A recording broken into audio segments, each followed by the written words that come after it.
Hello નમસ્કાર વિદ્યાર્થી મિત્રો, વેદ ડિજિટલ એજ્યુકેશનમાં આપનું હાર્દિક સ્વાગત છે।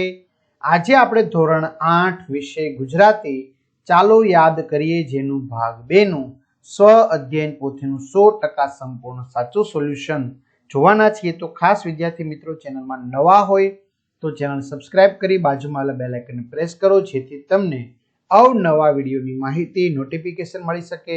વિડીયો લાઈક કરો, તમારા મિત્રો દોસ્તોને શેર કરો। તો પેજ નંબર જે 12 છે એ 12 ઉપરનું આપણે જોઈએ। કોઈ એક વર્તમાન પત્ર છાપવું લો, તેના આધારે નીચેની વિગતોના જવાબ આપો। તમારી પાસે કયું વર્તમાન પત્ર છાપવું છે? તો દિવ્ય ભાસ્કર। છાપામાં કઈ કઈ બાબતો આપેલી છે? તો છાપામાં કોમનવેલ્થ ગેમ્સ, કોરોના, લાઇફસ્ટાઇલ વિશે માહિતી આપેલી છે। છાપામાં કઈ કઈ જાહેરાત આપેલી છે? તો ટીવીના શોરૂમ, કારના શોરૂમની, બાઇકના શોરૂમની, સરકારી યોજનાની જાહેરાત આપેલી છે। છાપામાં આપેલી કઈ કઈ બાબત તમને ગમી, શા માટે? તો મહિલા ટીમે સિલ્વર મેડલ જીત્યો તે બાબત મને ગમી। અખબારમાં કોઈ રમત વિશેની વાત આપેલી છે? જો હા તો કઈ? તો હા, ક્રિકેટ વિશે માહિતી આપેલી છે। ઓસ્ટ્રેલિયા સામે ભારતની શાનદાર જીત। છાપામાં કોઈ ચીજ વસ્તુ તેના ભાવ સાથે આપેલી છે? જો હા તો કઈ? તો સોની ટીવી રૂપિયા માત્ર 20,000 માં। ત્યાર પછી છાપામાં ભારત સિવાય અન્ય દેશના સમાચાર આપેલા હોય તો તે દેશના નામ લખો। ગ્રીસ, અમેરિકા, રશિયા, યુક્રેન, ચીન, પાકિસ્તાન, ગ્રીસ। બરાબર। તો વિદ્યાર્થી મિત્રોની કમેન્ટ હોય છે કે સર આવા અમારે બધા જ વિષયના વિડીયો લેક્ચર જોવા છે, સમજૂતીના, સ્વાધ્યાયન પોથીના, તો ક્યાંથી મળશે?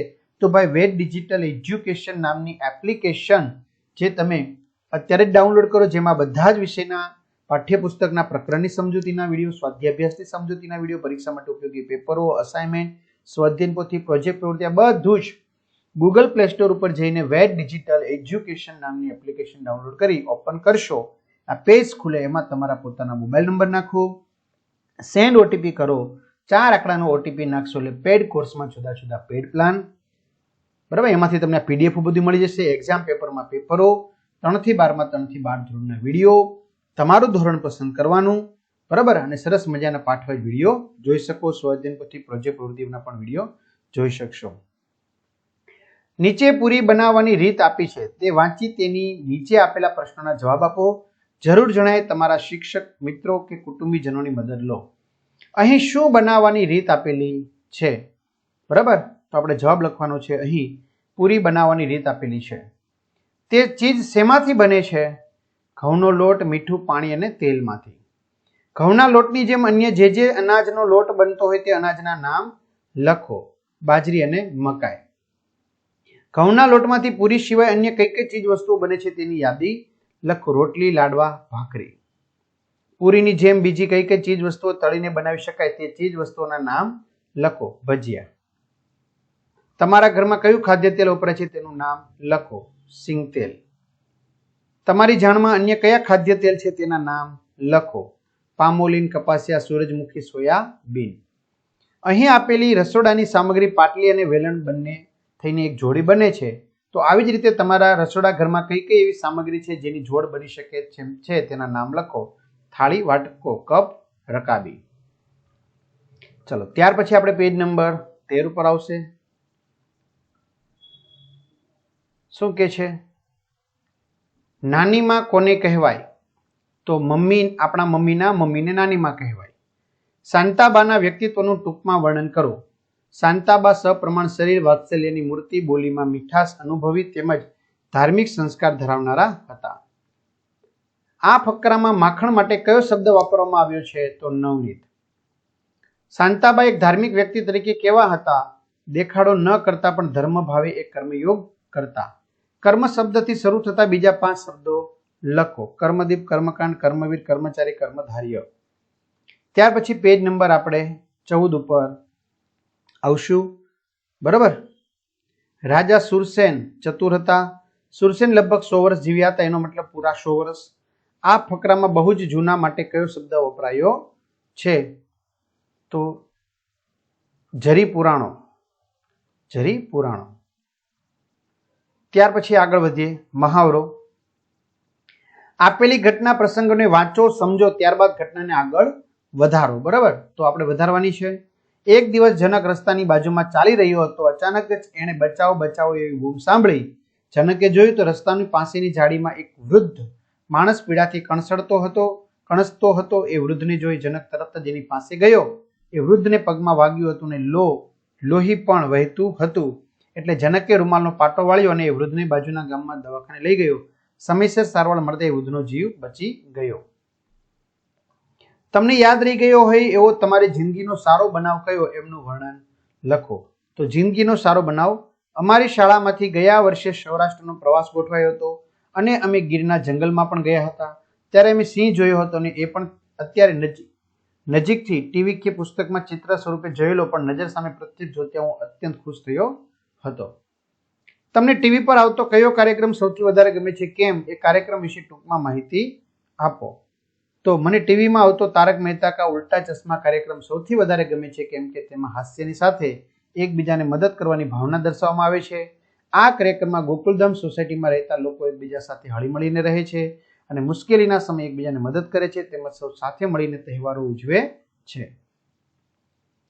ટીવી અને રેડિયો પર રાજ્યમાં વાવાઝોડા અંગેના સમાચાર પ્રસારિત થાય ત્યારે તમે કઈ કઈ આગોતરી તકેદારી રાખશો? બરાબર. તો ટીવી અને રેડિયો પર રાજ્યના વાવાઝોડાના સમાચાર પ્રસારિત થાય ત્યારે ટોર્ચ મોબાઈલમાં ચાર્જિંગ કરી લેવું, થોડાક દિવસ ચાલે એટલું પાણી, લોટ કે ઘર વખરી જો ઘરમાં હાજર ન હોય તો વ્યવસ્થા કરી લેવી, ફૂટેલી છત કે પવનથી પડે તેવી વસ્તુ દૂર કરવી, બારી દરવાજા બંધ રાખવા, અફવાઓ ફેલાવી નહીં કે માનવી નહીં. તમારો જન્મદિવસ તમારે જુદી જુદી રીતે ઉજવવો હોય તો તમે કયા કયા વિકલ્પ વિચારશો, કેમ? તો શાળામાં અભ્યાસ કરતા જરૂરિયાતમંદ વિદ્યાર્થીઓને પેન, પેન્સિલ કે ચોપડા આપી જન્મદિવસની યાદગાર બનાવી શકાય. અનાથ આશ્રમ કે વૃદ્ધાશ્રમમાં દાન આપી શકાય. વિવિધ સંકલ્પો લઈ શકાય.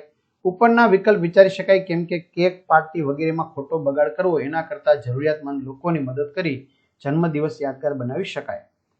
તમારા મિત્ર સાથે તમે ફરવા જાઓ છો, મિત્ર તમને ફિલ્મ જોવાનું કહે છે, જ્યારે તમારી ઈચ્છા પુસ્તક મેળામાં જવાની છે. આ સ્થિતિમાં તમે શું કરશો, કેમ?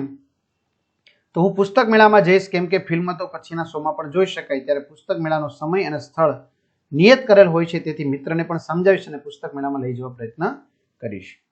ત્યાર પછી આવશે વિદ્યાર્થી મિત્રો પેજ નંબર 15.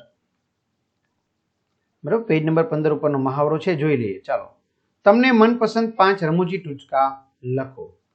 પહેલું, મમ્મી તે 3 કેળા બાબુની સાથે વહેંચીને ખાધા હતા ને? મનુ 3 કેળા વહેંચી શકાય તેમ નહોતા, એટલે પહેલા મેં 1 કેળું ખાઈ લીધું, પછી બાકીના 2 રહ્યા, તેમાંથી 1 બાબુને અને 1 મેં ખાધું. ગોવિંદ, આજે હું મારી છત્રી લેવી ભૂલી ગયો હતો. ઘેર આવીને ગોવિંદ પોતાની પત્ની રમાને કહ્યું, રમા, તે તમને આ વાતની ખબર ક્યારે પડી? ગોવિંદ, જ્યારે વરસાદ બંધ પડી ગયો અને એને બંધ કરવા મેં હાથ ઉપર લંબાવ્યો ત્યારે ખબર પડી.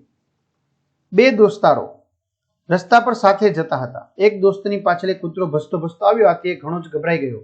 આજે તેનો દોસ્ત બોલ્યો, તને પહેલી કહેવતની ખબર લાગતી નથી કે ભસતા કૂતરા કરડે નહીં?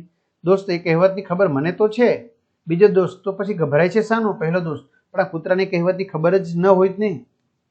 મોટી બહેન સોનલે પ્રશ્ન પૂછ્યો. મોટી બહેન, સોનલ, સૂર્ય ઉગે જ નહીં તો શું થાય? સોનલ, વીજળીનું બિલ ખૂબ જ આવે બહેન. ચલો, ત્યાર પછી છે તમારા જીવનમાં તમને થયેલા વિશિષ્ટ અનુભવની વાત લખો. તમે જુદા જુદા મહામાનવોના જીવન પ્રસંગો વાંચ્યા છે, એમાંથી કોઈ 2 મહામાનવ વિશે ટૂંકમાં લખો. બરાબર. તો આપણે મિત્રો અહીંયા તમારે તમારી જાતે તમારા જીવનમાં થયેલા વિશિષ્ટ અનુભવની વાત તમારે જાતે લખવાની છે. બરાબર. તો નીચે 2 મહાનુભાવોના જીવનની ઘટનાઓ ભેગી થઈ ગઈ છે, પછી એને તારવીને લખવાની છે. એ પછી લખશું ગાંધીજી. ગાંધીજી આપણા દેશના રાષ્ટ્રપિતા છે. તેઓ હંમેશા સત્ય બોલતા. તેમણે અહિંસાનો માર્ગ અપનાવેલો. તેમનો જન્મ ઈસવીસન 1869 ઓક્ટોબરની 2 તારીખે પોરબંદરમાં થયો હતો. તેમનું પૂરું નામ મોહનદાસ કરમચંદ ગાંધી હતું. તેમણે દક્ષિણ આફ્રિકામાં રંગભેદ માટે અહિંસક આંદોલન કર્યું. તેઓ તેમાં સફળ થયા. તેમણે ઈસવીસન 1947માં ભારતને આઝાદી અપાવી. રવિશંકર મહારાજ, મોક્ષ સેવકનું બિરુદ પામેલા રવિશંકર મહારાજ ખરેખર મહારાજ જ નહીં, પણ એક સાચા અર્થમાં લોક સેવક હતા. તેમનો જીવન મંત્ર સાદા વસ્ત્રો પહેરવા, સાદું ખાવું, સાદું પીવું, સાદાઈથી રહેવું એ હતો. તેમણે લોકોની ગરીબાઈ દૂર કરવા, સ્વચ્છતા જાળવવા અને લોક જાગૃતિ માટે પ્રયત્નો કર્યા હતા. દુષ્કાળમાં તેમણે કૂવા અને બોરિંગ કરાવ્યા હતા. લોકોને રોગમાંથી બચાવ્યા હતા. લોકોને પીવાનું પાણી અપાવ્યું હતું. તેમણે બહાર વટ્યાઓને સીધા રસ્તે વાળ્યા હતા. મુખ સેવક સાચા અર્થમાં લોકસેવક હતા. ચાલો, અહીંયા મિત્રો 2 મહાનુભાવોના પ્રસંગ ભેગા થઈ ગયા છે, તો આપણે જુદા પાડીએ. તેમનું વતન પોરબંદર, સરદાર પટેલનું વતન કરમસદ. મહાત્મા ગાંધીનો જન્મ 2 ઓક્ટોબર 1869માં થયો હતો. તેમનો જન્મ 31 ઓક્ટોબર 1875માં થયો હતો. બરાબર. તો આપણે લઈએ. ચાલો, તેમને સૌ મહાત્મા ગાંધી તરીકે ઓળખે છે. તેઓ સરદાર અને લોખંડી પુરુષ તરીકે જાણીતા થયા હતા. મહાત્મા ગાંધીનો જન્મ 2 ઓક્ટોબર 1869 થયો હતો. તેમનું વતન પોરબંદર. તેમની માતા પુતળીબાઈ, પિતા નામ કરમચંદ ગાંધી. તો આપણે તેમને સૌ મહાત્મા ગાંધી તરીકે ઓળખીએ છીએ. આ એક લીટી એની આવે. બરાબર. સરદાર પટેલનો જન્મ 31 ઓક્ટોબર 1875 થયો હતો. તેમનું વતન કરમસદ. તેમના માતાનું નામ લાડબાઈ અને પિતાનું નામ ઝવેરભાઈ હતું. તેઓ સરદાર અને લોખંડી પુરુષ તરીકે જાણીતા થયા હતા. ત્યાર પછી મહાવરો 1. નીચે વાર્તાના વાક્યો આડાવડા થઈ ગયા છે, એમને વાર્તાના ક્રમમાં મૂકો. રાજાએ દરબારની રાજભક્તિના વખાણ કરી ઇનામ આપીને એનું સન્માન કર્યું. બરાબર. આ બધા વાક્યો છે રાજાના. હાલો ગોઠવો. અમરાવતી નગરીના રાજા રાજદીપસિંહ હતા. તેઓ ઉદાર અને પ્રજાવત્સલ હતા. રાજાને એક રાત્રે નગરચર્યા કરવાનું મન થયું. તેમણે ગામડાને ગરીબ માણસનો વેશ લીધો. દરવાન પાસે જઈને ગરીબ વેશમાં રહેલા રાજાએ નગરમાં પ્રવેશવાની માગણી કરી. દરવાને વિનમ્રતાથી કહ્યું કે કોઈ અજાણ્યાને રાત્રે નગરમાં પ્રવેશવાની અનુમતિ નથી. ગરીબના વેશમાં રહેલા રાજાએ કહ્યું કે અત્યારે કોણ જોવાવાળું છે. વારંવાર દરવાને ના પાડી એટલે રાજાએ એની સામે એક સોનામોહર ધરી. સોનામોહરના બદલામાં દરવાને ગુસ્સે થઈને રાજાને તમાચો મારી દીધો. બીજા દિવસે રાજાએ દરવાનને રાજસભામાં તેડાવ્યો. દરવાનને રાજા એ રાત્રિની બીકના ઘટના સંભળાવી. દરવાનને થયું કે રાજા મને કારાગૃહમાં મોકલી દેશે. જોકે તેની ધારણા ખોટી પડી. રાજાએ દરવાનની રાજભક્તિના વખાણ કરી ઇનામ આપી તેનું સન્માન કર્યું. ચાલો ત્યાર પછી મહાવરો 2, પેજ નંબર 17 ઉપર. બરાબર. મહાવરો 2. અલ્પેશ દેસાઈ જો અહીંયા આવશે. હું પણ અહીં મજામાં છું. આ ઉનાળાના દિવસોમાં હું મારા પરિવાર આબુમાં મને ઠંડકનો બધા જાણીતા સ્થળોની મુલાકાત લીધી. અહીંનું મ્યુઝિયમ પણ જોવાલાયક છે. તો ગરમીથી બચવા માટે જરૂરી કાળજી લેજે. હવે તો શાળાઓ ખુલે એટલે અમદાવાદ યાદ આપજે. મારા પ્રિય શિક્ષક વિશે નિબંધ છે. બરાબર. મારા પ્રિય શિક્ષક નામ હર્ષદભાઈ છે. તેમનો પહેરવેશ ખૂબ જ સાદો છે. તે અમને ગુજરાતી વિષય ભણાવે છે. તેમની ભણાવવાની રીત બહુ જ સરળ અને સમજવામાં અનુકૂળ રહે તેવી હોય છે. તે પહેલા અમને ભણાવે છે અને તે અભ્યાસ અમને યાદ રહે તે માટે લખવા અને વાંચવા માટે આપે છે. તેઓ અમને ઘણી વખત મેદાનમાં રમતો રમવા માટે લઈ જાય છે. તેમનો સ્વભાવ ખૂબ જ શાંત અને સરળ છે. તે અમને બાળકોને તો ગમે જ છે, પણ સાથે સાથે અમારા શાળાના શિક્ષકો અને આચાર્યોને પણ ગમે છે. તેમની સાથે પણ તેમનું વર્તન ખૂબ જ સારું છે. તેમના શાંત સ્વભાવને કારણે મને મારા શિક્ષક બહુ જ પ્રિય છે. પેજ નંબર 18 ઉપર આપણે જઈશું વિદ્યાર્થી મિત્રો. હવે 17 પૂરું થયું. હાલો. આ બિલ કઈ દુકાન ફર્મ એજન્સીનું છે? કુદરત પ્રોવિઝન સ્ટોર્સનું છે. ખરીદ કરનાર કોણ છે? તો ધનજીભાઈ કુબેરભાઈ ઝાટકિયા છે. કઈ તારીખે ખરીદી કરવામાં આવેલી છે? 9/7/2019 ના રોજ.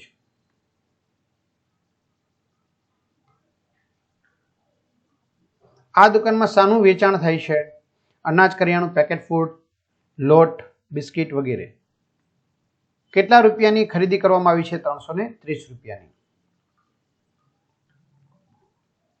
ચલો ત્યાર પછી આપણે આગળ વધીએ પેજ નંબર 19 તરફ. બરાબર.